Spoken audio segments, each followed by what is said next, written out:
bangag na bangag. So you, PSG, military, na nakikita ninyo ang pagiging bangag ni Lisa, ang pagiging demonyita, yung pag-iisnab kay Sara, yung pagtatantrum ni Lisa, lahat nakikita nyo. Ito'y pagsasalarawan na demonyo po ang nasa Malacanang.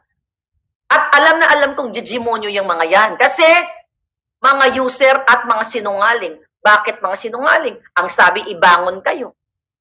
Nabangon ba kayo? Ang sabi, ang bigas pamurahin, ang mga pulburon, ang mga smuggler pinag-a-appoint. Paulit-ulit ko na sinasabi. At dito kay Pastor Quiboloy, sabi ko nga, hindi ko siya kinakampihan dahil hindi ko ako fanatic ni Pastor Quiboloy.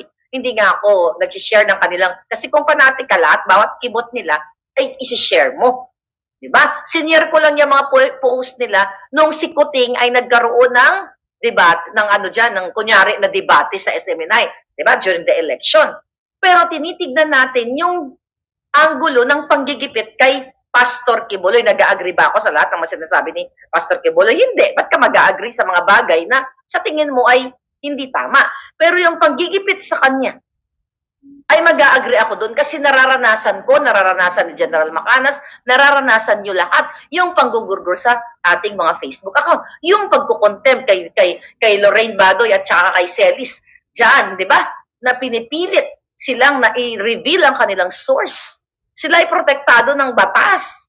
Diba? Protektado sila na hindi mo basta-basta pwedeng i-reveal yung source. Kaya nga, kung lahat ng mga mainstream media pipilitin ninyo na i-reveal ang source, di lahat pinagugurgur na yun. Kaya nga ang taga-mainstream media lagi nagsasabi, ayon sa aking bubuit, ayon sa aking source. Tapos ang SMNI host, Badoy at Celis, exempted sila doon na dapat pigain sila kung sino ang nagsabi sa kanila. Kasi what? Gugurgurin ang mga buwakang ilang taga-kongreso.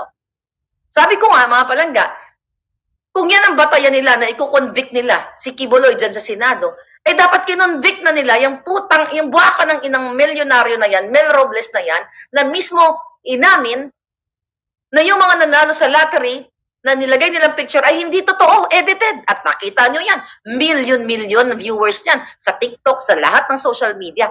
Tapos gusto kasi ng gobyernong ito makalimutan, matanggal si Lisa Ahas sa limelight. So hindi natin tatanggalin si Lisa Ahas dahil siya ay pinuno ng sindikatong gobyernong ito. Siya ay isang mafia, siya ay supporter ng smuggler, siya ay supporter ng pulburonic dahil sila mismo ay pulburon.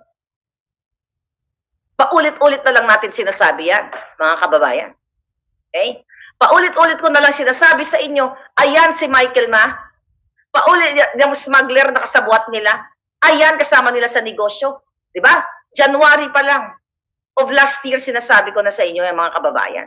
Paulit-ulit na lang ba tayo? Ganito na lang ba gawin natin? Okay? Hindi nyo bubuksan ang inyong mga isipan.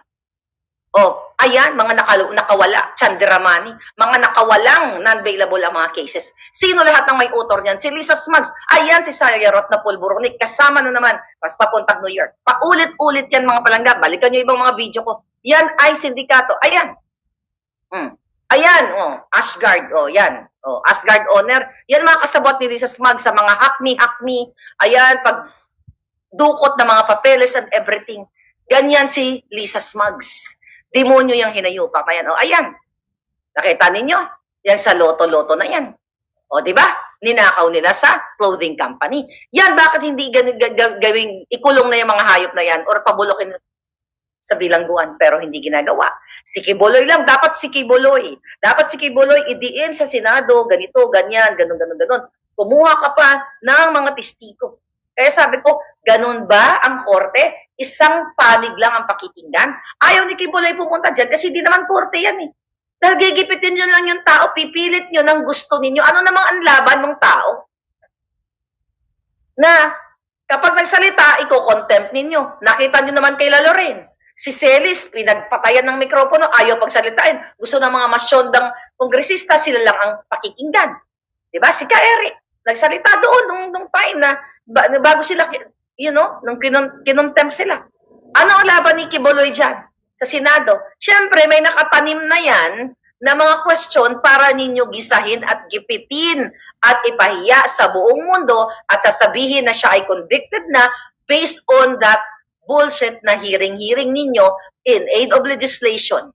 in aid of legislation pala eh. Tapos convicted na yung tao, tapos nagpapaniwala na kayo kaagad dito sa isang side lang.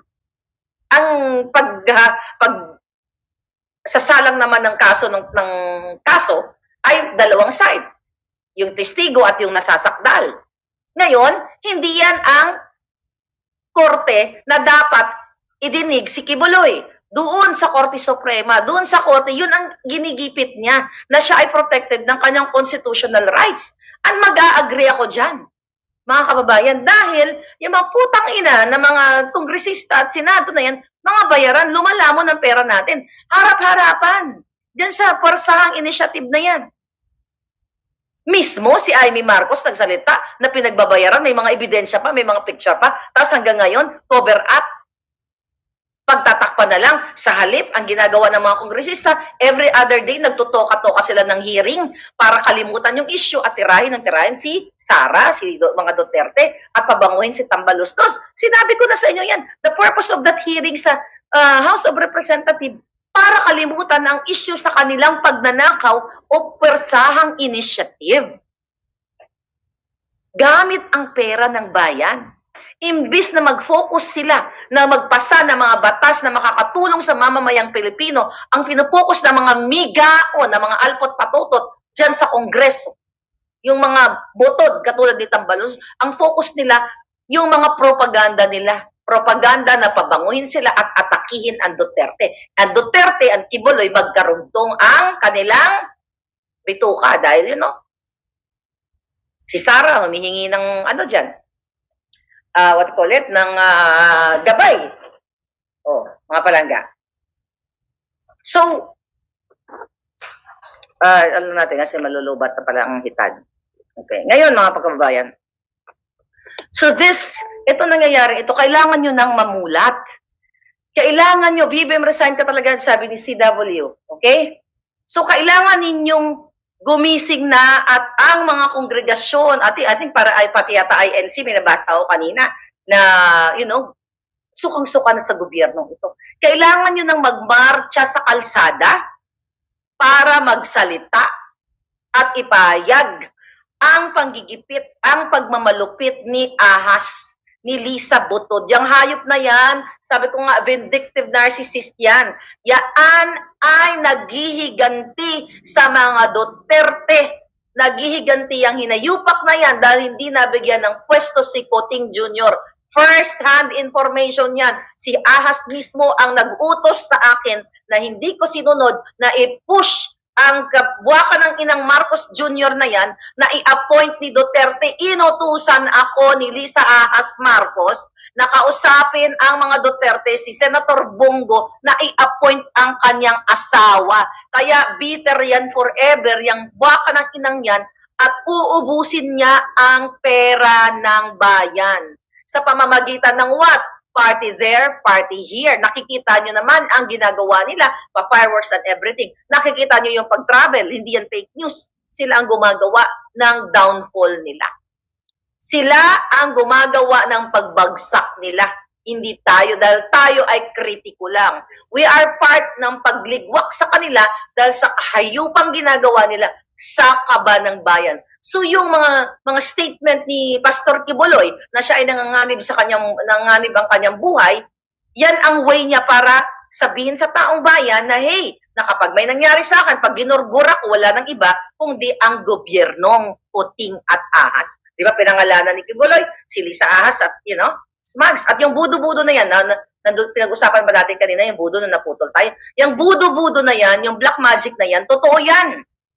Dahil sabi ko, nagpapaniwala yung mga buwang na yan sa mga black magic. Dahil nga, nung 2016, nung depressed yung mga jutang ginemis na yan, dahil wala nang tumutulong sa kanila. Iilan lang. Isa tayo sa tumutulong sa paglaban dyan sa electoral protest ng hinayupak na yan. Di ba? Bagsak na bagsak sila. So, pati mga black magic sa Africa, kung saan-saan pa, pinag-hire ni Lisa Smugs para ibenta siguro ang kanyang kaluluwa sa mga maitim na mahika. Diba? Juang lang, diba? At ibinenta niya ang kaluluwa niya sa smart magic Dahil, again, signed affidavit of Attorney Glenn Chong na nandiyan na inaakusahan sila na ninakaw nila o nakipag-alyansa sila sa Smartmatic. Kinasuhan ba si Glenn Chong? Hindi. Takot sila na makaladkad ang mga kababuyan na ginawa ni Lisa Araneta Marcos. Ang laro ni Lisa Araneta Marcos ay mapaghiganti at gumagamit ng mga taong proxy para atakihin ang katulad ni Kibuloy, katulad ko, katulad ni Macanas na nagkikriticize sa kanilang gobyernong maitim o kadiliman. Kunyari walang alam. Kunyari tahimik. Alam nga na magpo-front siya. Siyempre gagamitin niya ang resources ng gobyerno. Sabi ko nga kanina, dyan pa lang sa ginagawa niyang acting-acting, pag-i-snub niya kay Inday Sara sa pagiging inggitera niya kay Inday. Diba? Doon bago sila pumunta sa Vietnam. Then, yung sa Chinese New Year, nakita niyo yung kademonyohan niya. Hindi niya maitago ang pagiging masamang ugali. Ganyan po ang pulboronic o bangag na tao. At ang punong-puno ng kaitimang budhi sa kanyang puso. Kung kaya niyang tigihin, okay? Kung kaya niyang, di ba sinabi ko sa inyo yung tungkol sa una niyang anak. Una niyang anak, di ba? Yung, sabi ko nga, nasaan ang anak mo, Lisa? Kasi nabigyan tayo ng information yan. Last year ko yan pasabog, di ba? Kay puno ng mangga. At ayon sa ating source, nagpaalaga yung hinayupak na yan sa Good Shepherd. Okay? Diyan sa Maynila, nung time na yun, nung pinagjojontis niya. At pag tinatanong mo si Lisa, nasaan yung una niyang anak, na, you know, his gun or she's gun, yun ang terminology. Kaya ang tanong ko, niligwak mo ba? Ginurgur mo ba ang sarili mong anak na hinayupak ka? Jimonita ka sa lahat na lagpasan mo si Satanas. Masahol 100 million times o billion times na lagpasan mo ang kaibil-ibilan sa mundong ito. Wala pa ako nakitang jijimonyo na babae, pero ito ang pinaka-jijimonyo sa babaeng lahat. Sabi ni Seni, grabe ang ginawa kay Pastor. Yun na nga, mga palangga. Si Michael Ma, ayun na lang pagkipagsabuatan niya nga sa smuggler palangga. Kung ako lang may magic, sabi ni, kung tayo lang may magic, dinilusaw na natin sila. Okay, sabi ni Angus MacGyver, yung US ayaw amang Duterte, pero dahil wala silang mahanap kaso sa kanila yung ICC. Wala, kaya ginawa nilang tirahin yun, malapit sa kanila kaya imbis yan. Yun na nga mga palangga. Okay? Tama yun. Expose natin yan na patatahimikin, gurgurin ang lahat. Baka si Martin Araneta, ang anak niya sa pagkadalaga. Hindi. Hindi ba? Pwede rin. No? Tanong natin, baka isa, wala lang. O, baka pwede rin Junakis na yan. Pero I don't think so, mga palangga. Ngayon, ano sabi ng mga taong bayan? May sesyon tuwing Martes at Biyernes, sex orgy. Sabi ko nga, hindi na bago yan sa mga bangag. Yung mga bangag sa pulburon, nagpapalitan na lang yan ng mga girlaloo o pati nag-iispadahan kapag bangag ka. Pag bangag sila. Kahit mga makukyoho, ang mga kipay labum na yan, dahil makukyoho na yung mga amoy lupa yung mga yan at amoy pulburon, wala na silang pakialam kasi high na high. Okay? Ano pa ang sinabi ni Pastor Kibuloy sa kanila? O yun nga, yung budo. Mambubudo talaga si Lisa Smugs. Okay?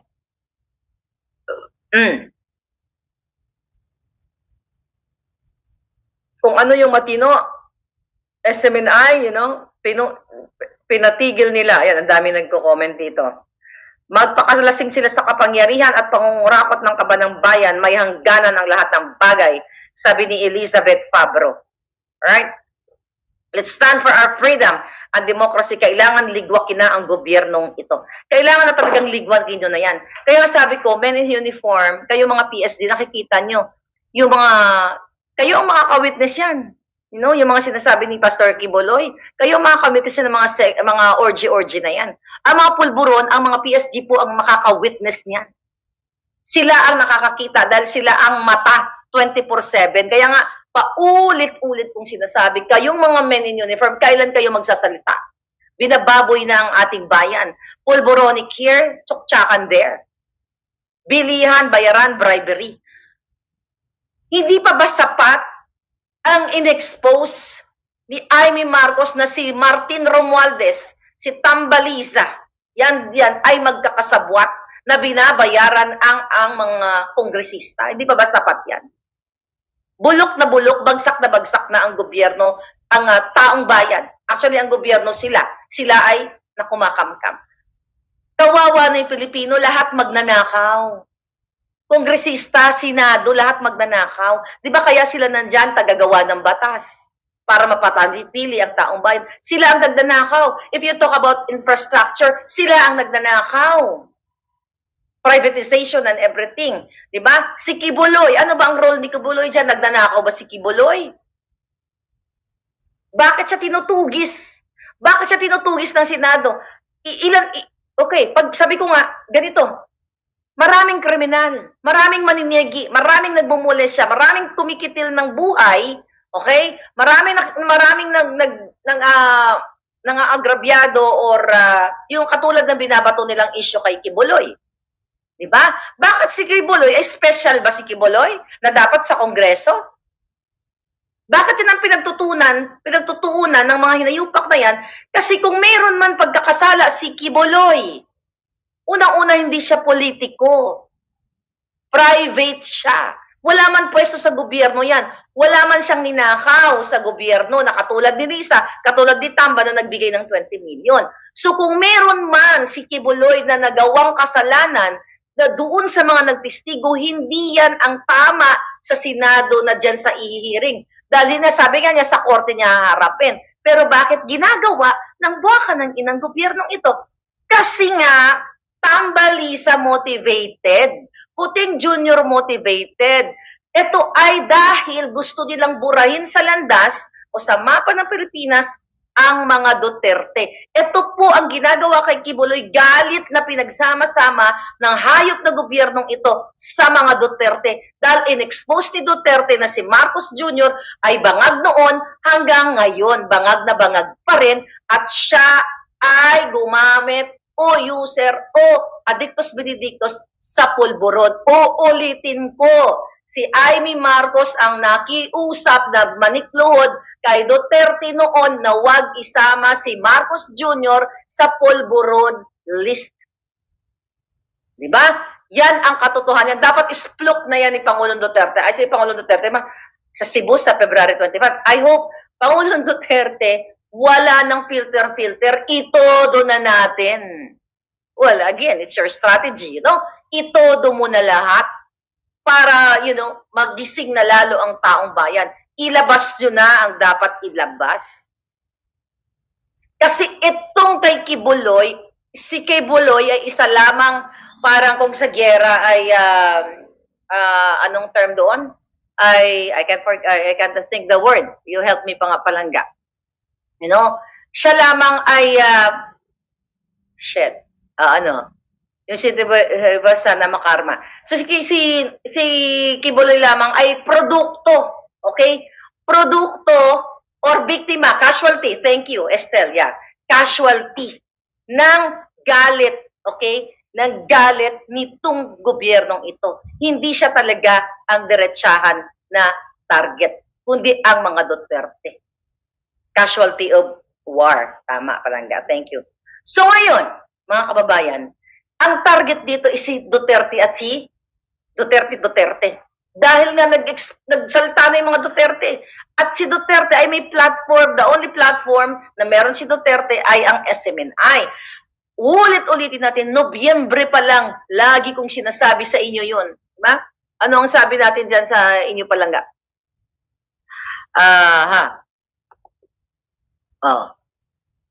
Dali lang.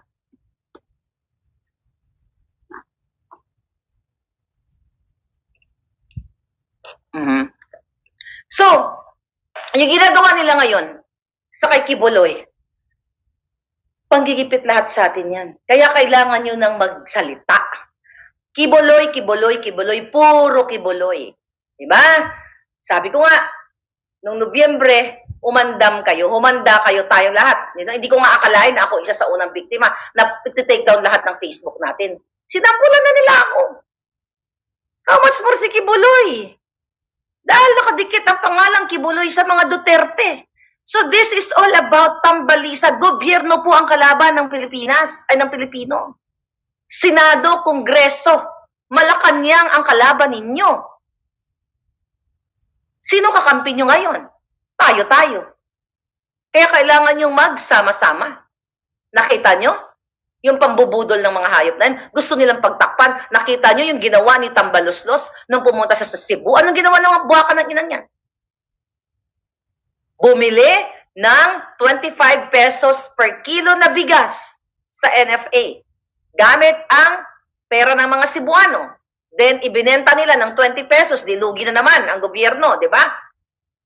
Okay lang sana yan kaysa nakawin nila. Pero anong ginawa ni Tambaloslos ni Lisa? Tambalisa, pakana nila lahat yan. Sabihin na dream come true, ayan, naganap na sa kaysaysayan ng Pilipinas na naging 20 pesos ang kilo ng bigas. Diba? Naalala niyo yun. Hanapin niyo sa Google, nandiyan yan.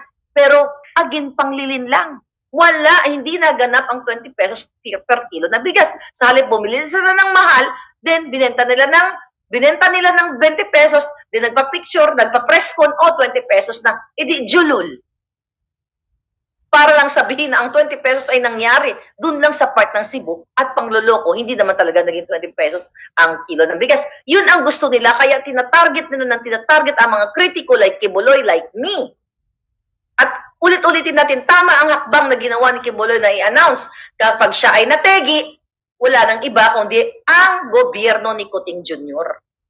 Kaya sabi ko, I don't think ng FBI, Pastor, ang unang titigi sa'yo, ang mga taksil na nasa gobyerno. Yang hayop na Lisa Smugs na yan, yung gobyerno ni Kuting, yaan, politically o tambalos-los o whatever, butod motivated yan. Bakit nakafocus sa'yo? Bakit ngayon ina-highlight? Kasi nga gusto ngang pagtakpan ang panawagan ng taong bayan na si Kuting Jr. dapat magpulburon test.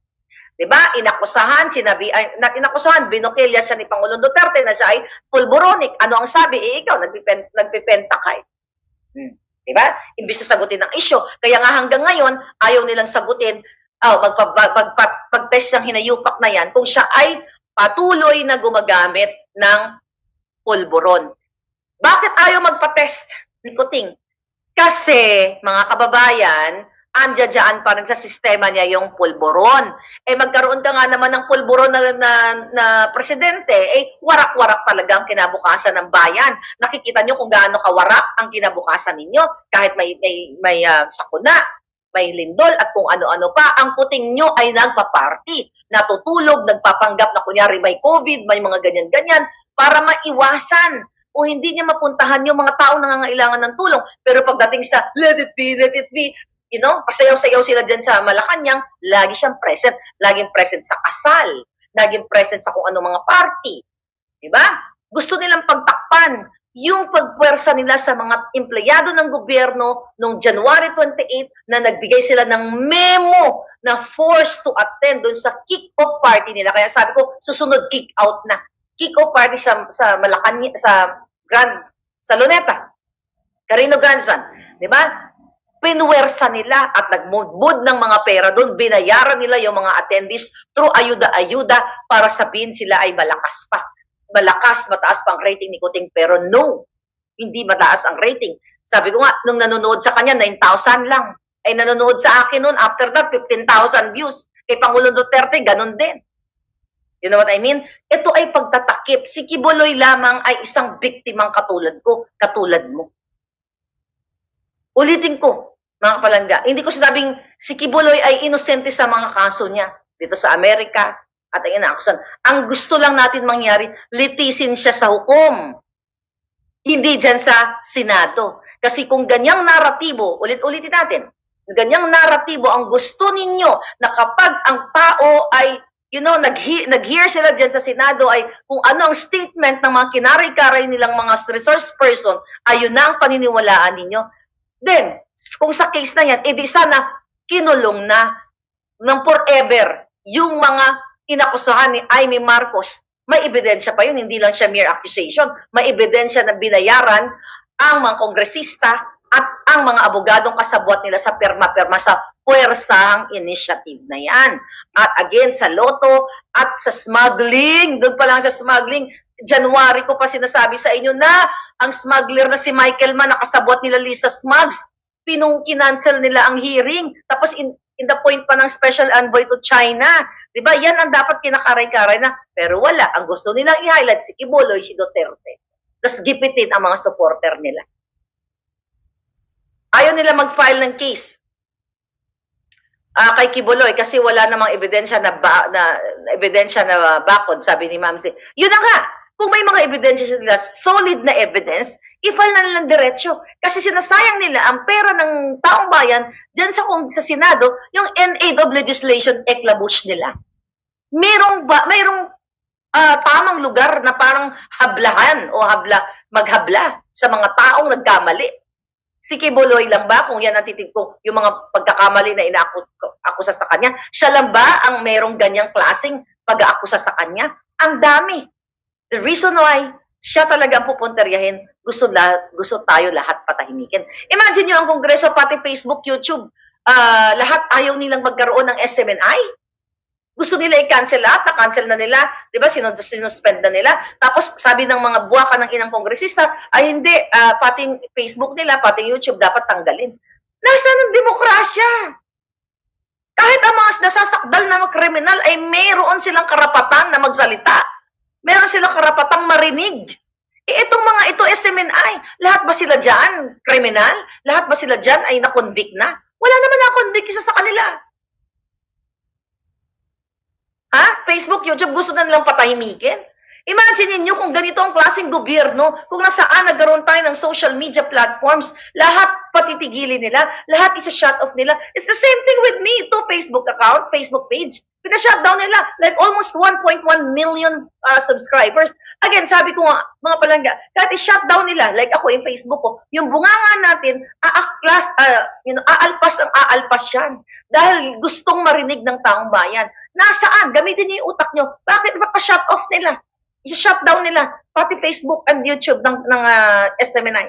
Hindi pa sila nakontento. So, buksan niyo isipan ninyo. This is very, very Lisa Smugs. Very tambalisa. Gusto nila wala ng kritiko. It's the same thing na panganakot sa akin ng mga yupak na yan, pagtatanim ng mga kaso, haras sa akin, pero hindi ako papatinag. The reason why ginagawa yan sa akin, Kikibuloy, para tumahimik tayo.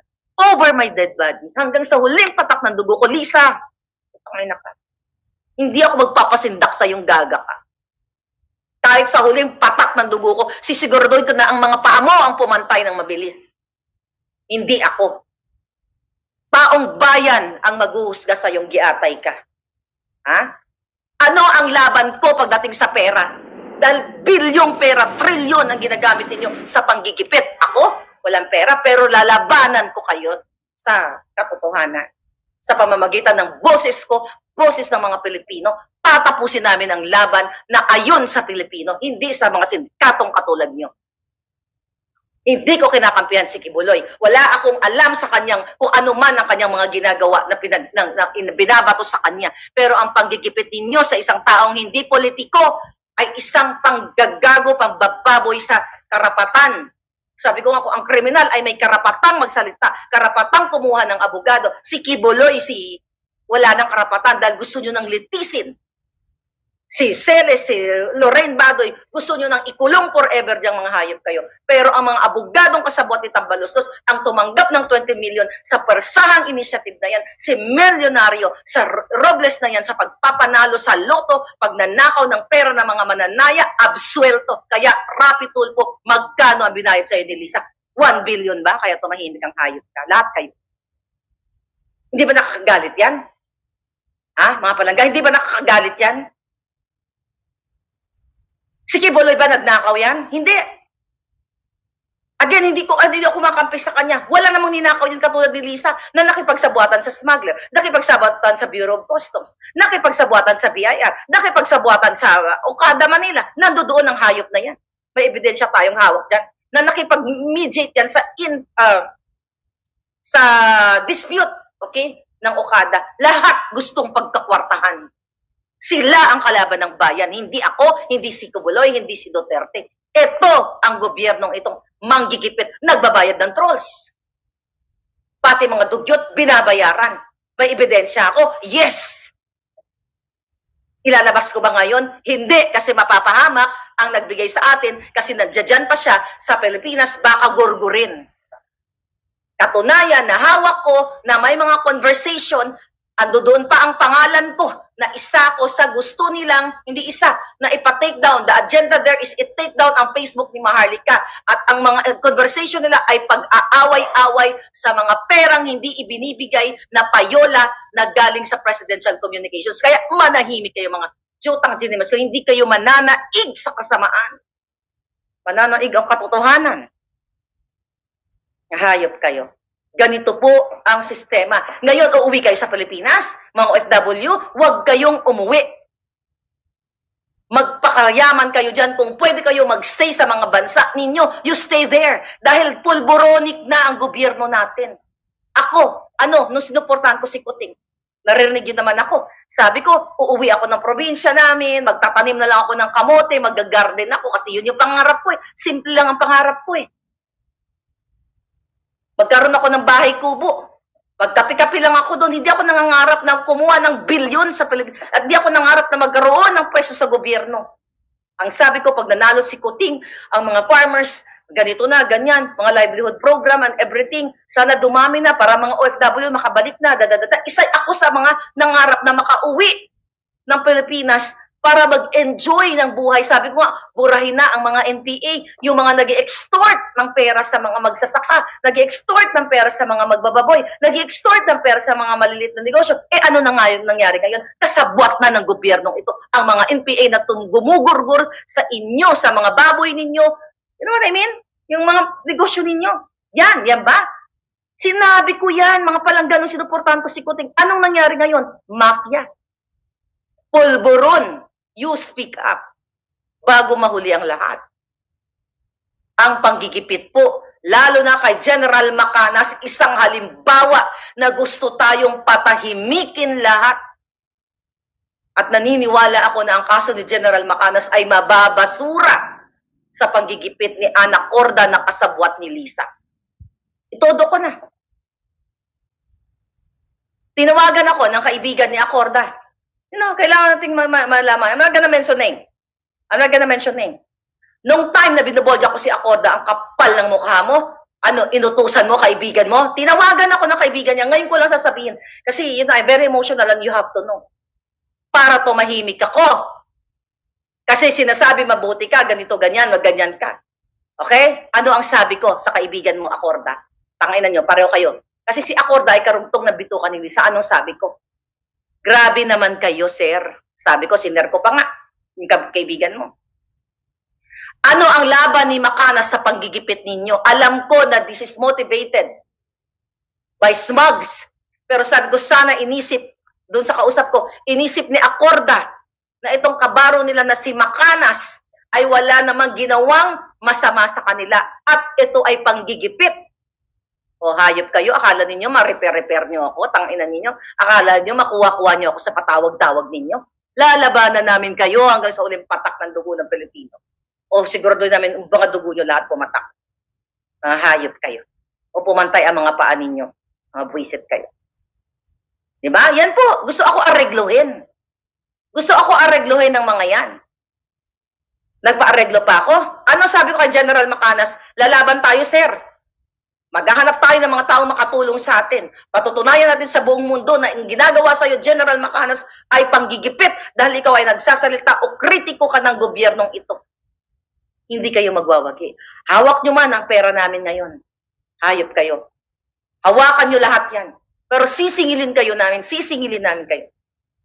At ikaw, Kuting, ikaw ang magbabayad ng lahat. Dahil ikaw ang promotor. Dahil ikaw ang bangag, hinahayaan mo ang ahas mong asawa, ikaw. Yan, itong hayop na ito, kala mo lulundo-lundo lang. Siya lahat, pagbabayaran mo lahat ng kasalanan mo sa taong bayan dahil pinapayagan mo yung asawa mong babuyin, nakawin ang pera ng bayan. Yan ang dapat sa'yo. mga palangga.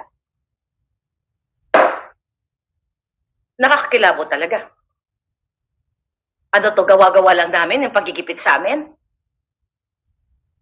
Yung pagigipit ng mga nasa paligid ni Lisa, eto, demonyo to.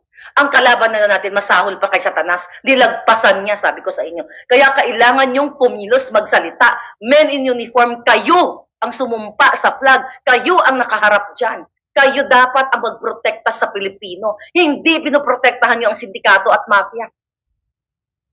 Anong sinasabi dyan ng mga kamiga nila? Ay, common na yan. Open book na yan na si Marcos Jr. ay talagang addictos, binidictos sa pulburon. Ganon?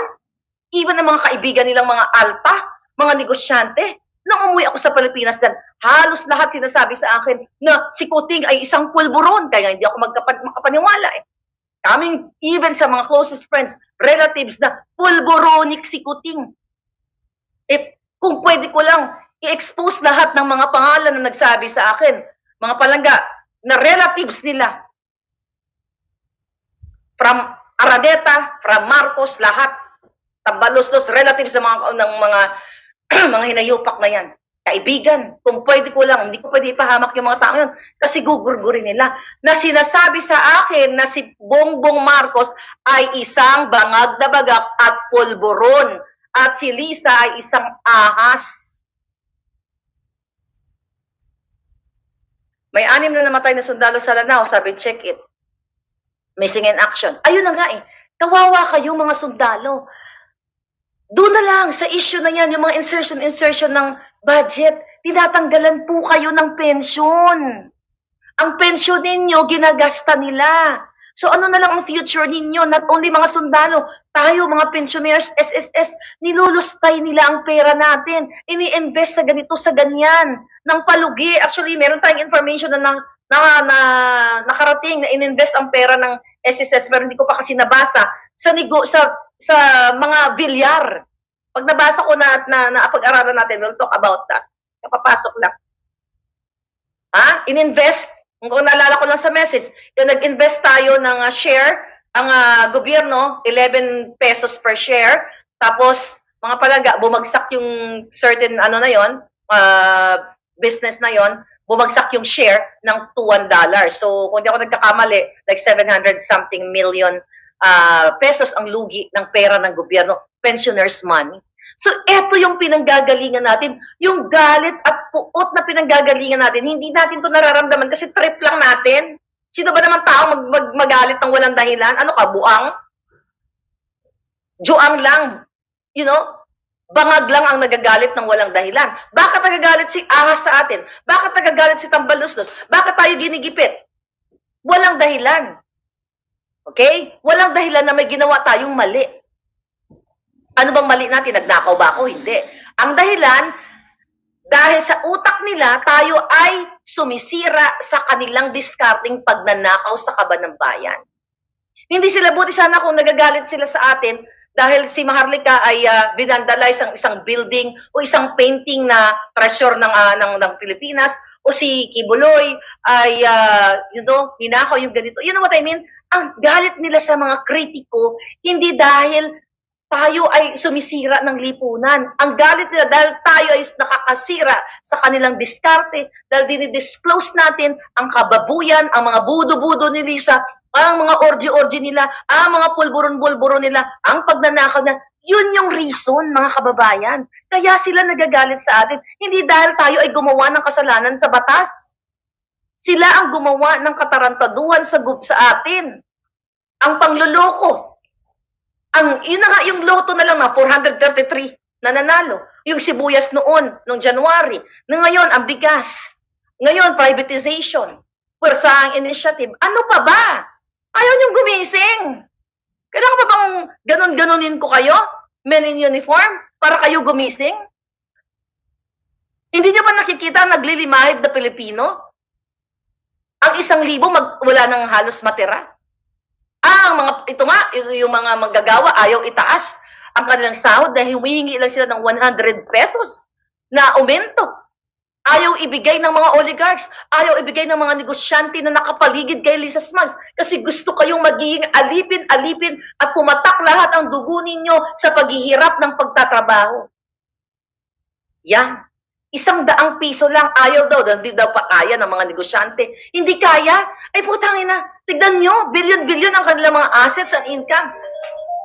Mga palangga, nakikita nyo, hindi kaya. Ang mga manggagawa, paano naman? Sila lang ang umaangat. Ay yung mga manggagawa, mga regular, ordinary workers, gutom kayo. Sila busog na busog. May pa-party, may pa-steak, may pa-lobster sa Malacanang, may pa-fireworks pa. Ayaw niyong gumising? O kailangan munang magharap ko ng white voodoo. O kay Lisa ay black magic, ako white magic. Para gisingin ko kayo lahat. Kasi we're not for the black magic or black pang evil. Hindi natin gawain yan. Tayo ay sa puti lang, puting ahas, puting voodoo. Ibig sabihin sa kapakanan ng karamihan at sa kapakanan ng katotohanan tayo. Huwag tayo dun sa kaidiliman. Dahil ang kadiliman ay hawak na ni Kuting at ni Lisa. Yung hinayupak na taong yan, di ba?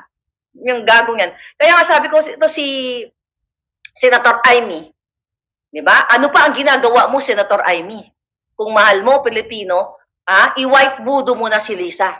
Dahil ikaw mismo ang nagsabi na ang hipag mo ay isang insecure at naghari-harian dyan sa Malacanang. Di ba? Akala mo, ikaw yung dalawang magkapatid ang magmumuno, ang maglilid ng bansa. The reason why na si Inday ay nabudol din. Dahil alam ko na yan ang naging usapan ninyo. Na ikaw, Amy, at yung kapatid mo, i-redeem nyo yung pangalan ng tatay mo at gagawa kayo ng kabutihan. Maganda yun, yung ginawa ninyo. Pero the overpower ka ng black voodoo. Okay? Ng black, ng demonitang hipag mo. Yan po. You have to know. The reason why si Inday nag-partner, at si Kuting, dahil ang usapan dyan, na kapag nanalo sila, maganda naman ang usapan, in fairness, na kapag nanalo ang Duterte Marcos, aayusin nila ipagpapatuloy, continuation ng Duterte build. Natuloy ba? Hindi. Kasi binudo sila ni Lisa. Kaya ikaw, Amy, magsalita ka na alam mo to. Akala mo ikaw at ang kapatid mo ang maglilid sa bansa at gagayahin ninyo yung mga kabutihan, ipatuloy ninyo yung mga kabutihan na nagawa ng Duterte at kabutihan ng tatay mo, itatapon ninyo yung mga budol o mga mali. Diba? Yan ang naging usapan nyo. The reason why si Inday pumayag yan. I-expose na natin. Ngayon, dahil mas evil, ibig sabihin, dahil demonyo si Lisa Smugs, naisahan ka, Amy. At hindi lang ikaw ang naisahan. Kasi hindi ka naman maapektuhan. You have money already. May pera ka na okay na. Ang naapektuhan lahat kami, ang mga Pilipino na umasa na babangon yung Pilipinas, sumambubudol. At dapat din, nakalusin mo na yung kapatid mo. Hindi mo pwedeng pagtakpan ng kapatid mo na sinasabi mo na napapagaligiran siya ng demonyo. No, ang kapatid mo ay parte ng pagiging hegemon na gobyerno dahil hinaalaw niya na gumawa ng kaletsihan ang mga oligarchs, ang mga nakapaligid sa kanya, ang mga api, mga abuso katulad ng Pastor Kibuloy, katulad ng Duterte, na minsang tinulungan ka para, bumango kayo uli or bumakabangon kayo. Ito, ikaw ang susi. Hindi mo pwedeng protektahan, lagi na lang, for how many years, poprotektahan mo ang pulburon mong kapatid. Dahil ikaw ay nangangako, o mangako ka, nangako ka na lang sa taong bayan na sila, kaya ka naging senadora, dahil utang mo sa taong bayan. So, wala na dapat filter, wala nang takip-takip. Nagsalita ka na dun sa GIL, Jesus is Third Fellowship, na napapaligiran ng kademonyohan ng kapatid mo at gusto mo pa siyang hipuin ng Diyos, ikaw ang humipo sa Kanya. Dahil ikaw ang nakakaalam, nasa tao ang gawa, nasa Diyos ang awa. So pag hinipo mo, when I say hipo, hipuin mo, ibokelya mo na ang kapatid mo ay isang pulboronic. At ikaw na rin mismo nagsabi na ang kapatid mo ay gustong manatili sa power, kaya ginagamit yung persang initiative na yan. Diba? Ibokelya mo na, wag na tayo magpatumpik-tumpik pa. Nagkandamatay na ang mga taong walang pang-ospital, walang makain, namamalimos, ang lumalamon lang kayo-kayo sa Kongreso, sa Senado, dyan ang mga negosyanteng nakadikit, party here, party there. Si Indrilli nagpa-party pa, 100 years, tinanggap pa niya yung 100,000 na centenaryo, niya, benefit niya, imbes na ibigay. Ganun kasugapa kayo mga hayop na to. Kung ako nag 100 years old, I don't need money anymore. You give it to the people. Pero dahil likas kayong abusado, sip-sipin lahat ng dugo ng Pilipino. Gusto nyo kaming mag-aratay na gusto nyo magkadamatay ang Pilipino na hindi man lang matikman ang maalwan na buhay. Kaya patuloy yung nililinlang ang taong bayan. And you, Inday Sara, kailangan ka namin dahil ikaw mismo binibiktima. Kailangan mo nang magsalita para sa Pilipino. Maawa ka. Nagsalita na rin naman ang tatay mo. Inak sa pagkipagplastikan sa mga hayop na yan. Nakita mo na kung paano ka rin babuyin ni Lisa. Noon pa lang ayaw niya na sa inyo. Campaign pa lang. Ako nabudol ako. Ayaw ko sa'yo noon, nagpresidente ka, Inday. Kasi sabi ko, bata ka pa, si Kuting is, okay na. Akala ko para sa pagbangon, nagkamali ako. Kung maibabalik lang namin ang panahon, ikaw na lang sana. Dahil sa ginagawa nitong hayop na Lisa. So, Inday, you have to fight para sa amin, lalo na sa mga Pilipino. Yan, kailangan, at mga taong naka-uniforme, kayo, grabe, hindi nyo ba nakikita? Kaliwat kanan ang pangbababoy sa amin, ang pang-aabuso. Pang-aabuso katulad kay Kibuloy. Ulit-ulitin ko hindi ko siya kinakampihan. Tamang proseso lang. Pag nagkamali doon sa hukom, hindi sa Senado. Kaya nga, what's the point na may mga hukom tayo kung sa Senado pala, ililitisin nyo na sila. We won't let up, Palangga. We will fight. Sabi ko nga, bilog ang mundo. Temporary lang ang ginagawa sa atin ngayon. Pero darating sooner, napapantay din ang mga paa ng mga yan. At mananaig ang katotohanan. Mananaig ang boses ninyo.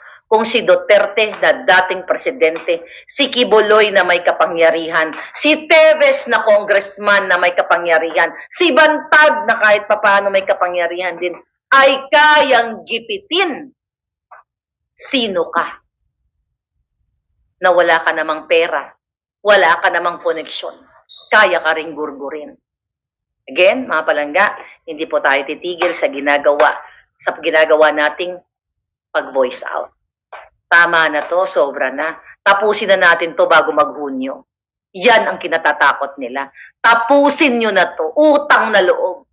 Kaya sa Pebrero 25 sa Cebu, makialam, makiisa, kahit sa social media, manood kayo. Ipakita nyo ang power nating lahat na pataasin natin ang mga views sa February 25 dyan sa Cebu. Kung hindi man kayo makapunta, manood kayo, tumutok tayo. We will update. Magtanong tayo doon kung anong oras pa sila nandoon. Mag-post tayo dito sa ating social media.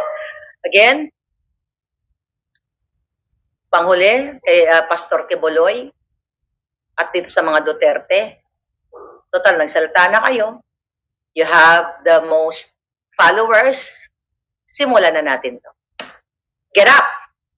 Encourage your congregation, Pastor Kibuloy.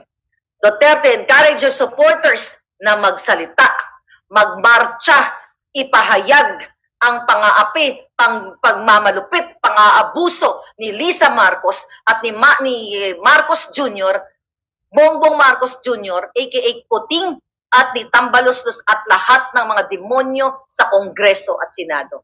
This is your Fair Lady Maharlika. Babalik po ako sa ating samot-saring balita mamaya. Thank you.